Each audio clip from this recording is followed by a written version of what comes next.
Alors, bonjour tout le monde. Merci. Je remercie les organisateurs de m'avoir invité. Je trouve que c'est vraiment assez intéressant parce que nos propos convergent énormément. D'ailleurs, c'est un défi déjà de parler de tout ça en 15 minutes, puis deuxièmement, de parler après mes collègues qui ont vraiment bien balisé le terrain, qui ont fait des très bonnes présentations.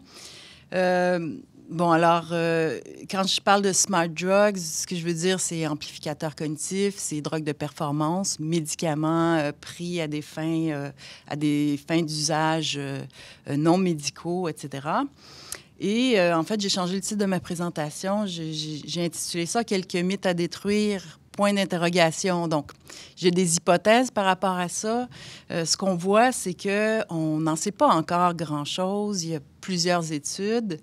Mais on ne sait pas trop l'ampleur du phénomène. Par exemple, moi, j'ai travaillé sur les étudiants en milieu universitaire, mais on ne sait pas trop l'ampleur du phénomène. Et puis, il y a comme ça 3 mythes que je vais essayer de très rapidement de remettre en question. C'est peut-être pas des mythes, là, c'est pour ça le point d'interrogation.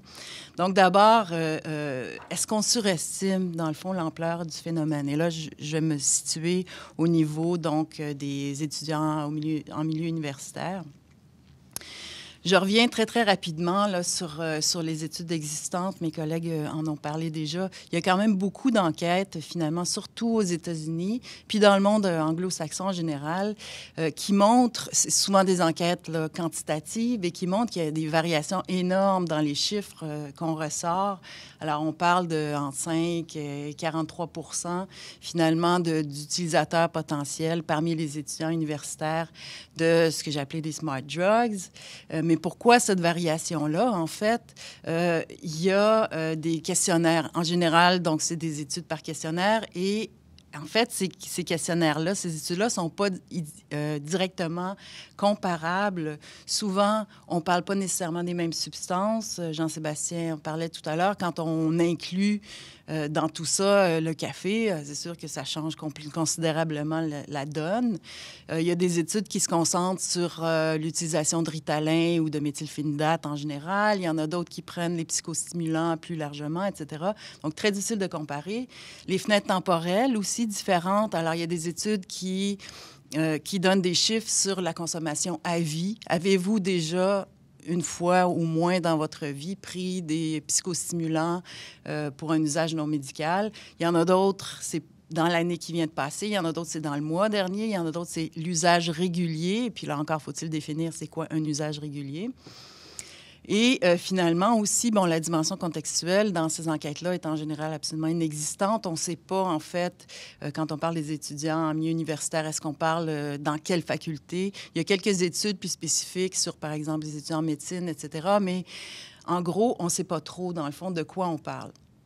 Et il y a beaucoup de controverses aussi. Alors, il y a quand même pas mal d'études. Il y a tout un corpus de littérature qui a envisagé la question de l'utilisation des smart drugs comme étant un phénomène un peu proche de la toxicomanie, finalement.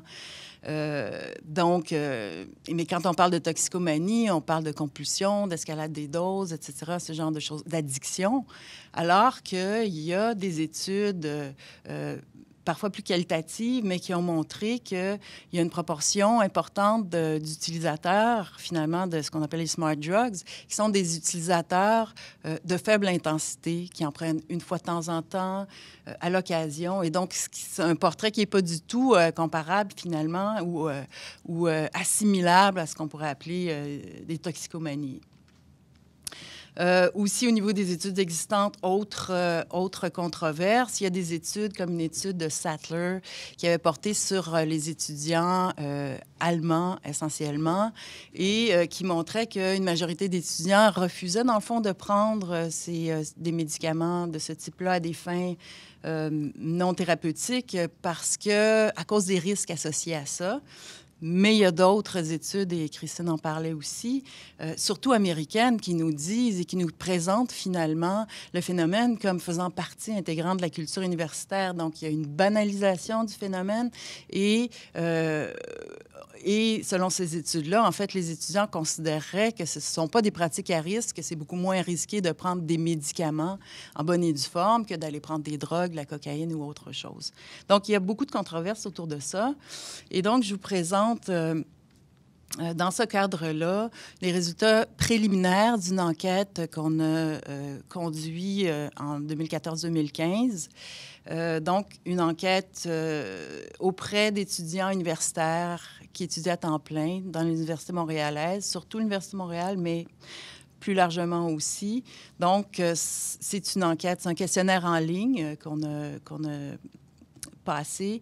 Et il y a 592 étudiants donc, qui ont répondu à ce questionnaire, ou en tout cas qui ont accédé à ce questionnaire. Il y en a 70 qui ont complété, entre autres, toute la partie sur la fréquence d'usage des médicaments. Bon, il faut dire qu'il y a encore je parle de résultats préliminaires parce qu'il y a encore énormément de données à tirer donc, de cette enquête-là. Mais on a regardé pas seulement, en fait, l'usage non médical, pas seulement les psychostimulants, mais donc tous les médicaments psychotropes et aussi d'autres substances psychotropes non médicamenteuses. Et on a regardé aussi, dans le fond, les domaines d'études de ces répondants-là. Et puis, on a fait des entretiens individuels avec 15 consommateurs réguliers, donc de médicaments, en fait, qui font un usage non médical de médicaments psychotropes. Donc, je sors vraiment très, très, très rapidement quelques statistiques pour voir un peu la prévalence, dans le fond, puisqu'il existe très, très peu d'études. Alors, il y a 25 des répondants, donc 1 sur 4 au questionnaire, qui disent avoir déjà consommé des médicaments psychostimulants au cours de leur vie, au moins une fois au cours de leur vie. Mais là, il faut faire attention parce que c'est 1 sur 4, mais donc, parmi ces étudiants, il y en a qui ont une prescription et un diagnostic et une prescription pour ces médicaments-là. Il y en a d'autres qui n'en ont pas. Il y a en fait 19 de ce 25 %-là qui en font ou qui en ont fait un usage régulier non médical. Et donc, ces médicaments psychostimulants, c'était bon Vivance, Concerta, Ritalin, Adderall, Dexedrine. Mais donc, en tout et pour tout, ça fait que c'est une prévalence finalement de 5 de tous les répondants au questionnaire qui auraient ou qui font actuellement un usage régulier non médical de psychostimulants. Alors, on est loin quand même des 40 des 30 On est plus dans les 5 Et ce résultat-là, en fait, est tout à fait concordant avec une étude britannique qui a été publiée en 2014 d'une chercheure qui s'appelle Singh et qui est comparable parce qu'en fait, on a adapté le questionnaire que cette chercheure-là a utilisé, en fait. Alors, elle, son étude portait sur 877. Il y a eu 877 répondants à son questionnaire en ligne aussi. Et c'était des étudiants du Royaume-Uni, donc toute l'Angleterre, l'Irlande, etc. Et donc, elle arrivait à peu près à cette prévalence-là de 5 Si on élargit à un usage non médical d'autres médicaments psychotropes, parce que c'est là où c'est important aussi de regarder le portrait plus global. Et alors, quand on parle d'autres médicaments psychotropes, surtout les anxiolytiques, les antidépresseurs, éventuellement les antipsychotiques, et les psychostimulants, on arrive à 8 finalement de prévalence d'un usage régulier non médical. Et ce qui est intéressant, si on ajoute d'autres pilules, mais qui ne sont pas... Parce que là, on ne parle pas de café, mais si on ajoute, par exemple, les comprimés de caféine, si on ajoute les produits naturels à des fins de stimulation, mais là, c'est 60 des étudiants universitaires qui ont été ou sont des utilisateurs réguliers donc de substances stimulantes.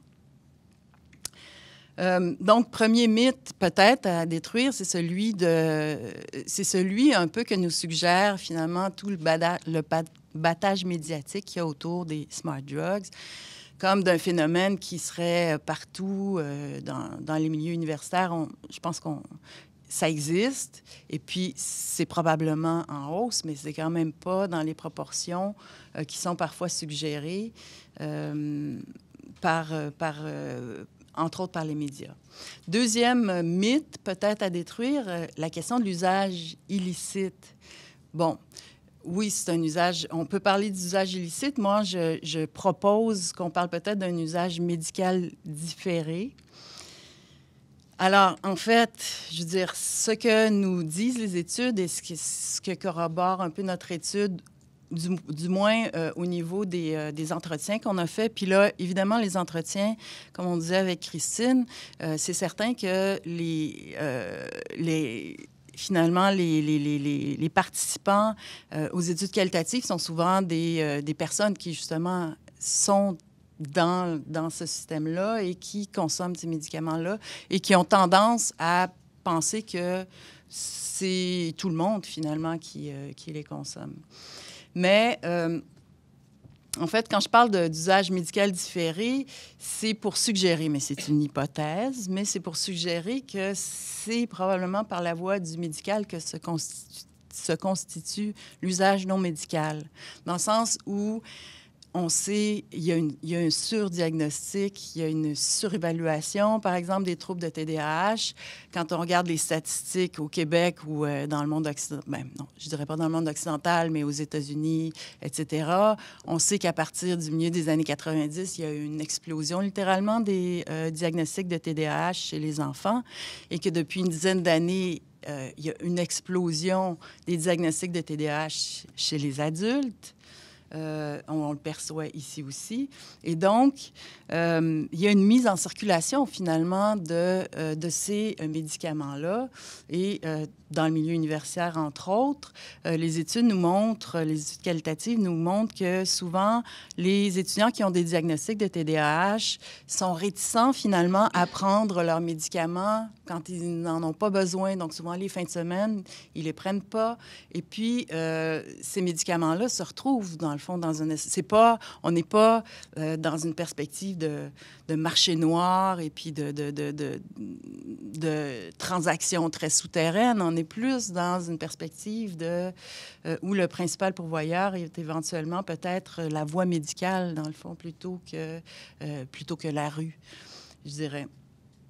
Et ce que nous disent aussi les études qualitatives, et ce qui est corroboré par notre propre étude, c'est qu'il y a une certaine remise en question, dans le fond, de la crédibilité, finalement, des prescripteurs, c'est-à-dire que les étudiants nous disent que c'est facile, en fait, de feindre, ou en tout cas de feindre les symptômes, finalement, de TDAH pour obtenir une prescription. Mais alors là, on parle certainement peut-être d'initiés, mais néanmoins. Et aussi, il y a un certain scepticisme par rapport à ce qui leur apparaît comme un double discours du point de vue médical.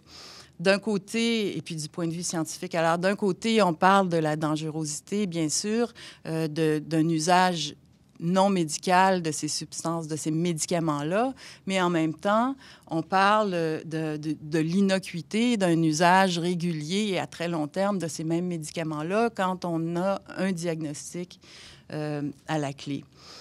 Donc, double discours à ce niveau-là. Double discours aussi au niveau de l'efficacité. Alors, il y a quand même pas mal d'études scientifiques qui remettent en question l'efficacité, dans le fond, des médicaments psychostimulants à des fins de performance cognitive, en disant non, c'est pas vraiment efficace, c'est une espèce d'émulation, en fait. Les étudiants se parlent entre eux, puis bon... Alors que, évidemment, ce discours-là n'est pas du tout le même quand on parle de l'efficacité par rapport au traitement du TDAH. Donc, tout ça nous amène vers un modèle biomédical de la spécificité de l'action des médicaments psychotropes qui est un peu remise en question quand on regarde les pratiques de prescription de médicaments psychotropes en général et l'accroissement des pratiques de ce qu'on appelle de prescription concomitante, c'est-à-dire de prescrire plusieurs médicaments psychotropes à un même patient en même temps. Ça va à l'encontre de cette idée de spécificité, une maladie, une molécule. Donc, il y a une très large circulation, finalement, des médicaments qui brouillent la frontière entre normal pathologique et entre substances licites et illicites à travers ça. Dernier mythe. Oh, je vais aller vraiment vite, mais ça va dans le sens de ce que mes collègues... Est-ce qu'on parle d'un usage déviant? Est-ce que les personnes, les individus qui prennent, donc, ces médicaments psychostimulants à des fins de performance cognitive sont des vrais déviants, donc ils transgressent la norme médicale, et puis, sont vraiment dans, justement, la tricherie, etc. Bon, là, on est dans le jugement moral, etc. C'est pas tout à fait ma perspective, donc de porter un jugement moral sur ce genre de situation-là, mais plutôt... en fait, d'un point de vue sociologique, j'irais plutôt dans le sens de dire, est-ce que ces étudiants-là ne sont pas, et ça va dans le sens de ce que Jean-Sébastien disait, donc un peu des précurseurs, finalement, des gens qui ont complètement, qui ne sont pas déviants par rapport aux normes sociales, mais qui ont intériorisé d'une façon extrême, peut-être ces normes sociales de productivité dans une société néolibérale, donc des normes de performance, des normes de dépassement de soi, succès, etc., etc. Et est-ce qu'on n'est pas, à travers ce phénomène-là, non pas dans la marginalité et le rejet de la norme, mais plutôt dans une hyper-intégration, dans le fond, des normes sociales de productivité. Troisième mythe. Et pour peut-être terminer avec ça, ce qui s'en vient, bon, évidemment, on n'a pas de don de vision, mais c'est vrai qu'il y a un certain risque, finalement, avec ce phénomène et tout ce qu'on entend là-dessus. Les deux courbes que vous voyez là, en fait, c'est tiré d'un site qui s'appelle Reddit, en fait, un forum où les gens, finalement, discutent de différents sujets. Et la courbe la plus foncée, en fait, c'est l'occurrence du mot « performance » dans les messages qui sont postés sur ce site-là.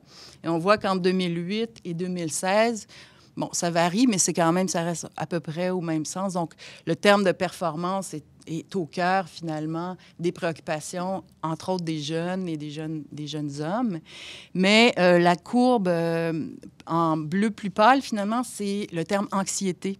Et celui-là, depuis 2008, il est en hausse absolument constante dans les préoccupations. Et donc, ce qu'on envisage comme... Et puis, il y avait un article récemment là, sur les jeunes au cégep.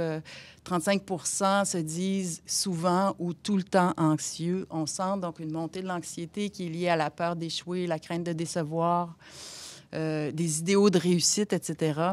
Et donc, ce qu'on peut envisager, c'est que ce qui est en apparence de la déviance va peut-être éventuellement devenir non seulement une norme, mais peut-être une norme éventuellement imposée dans différents milieux de travail et dans différents milieux d'études, une norme donc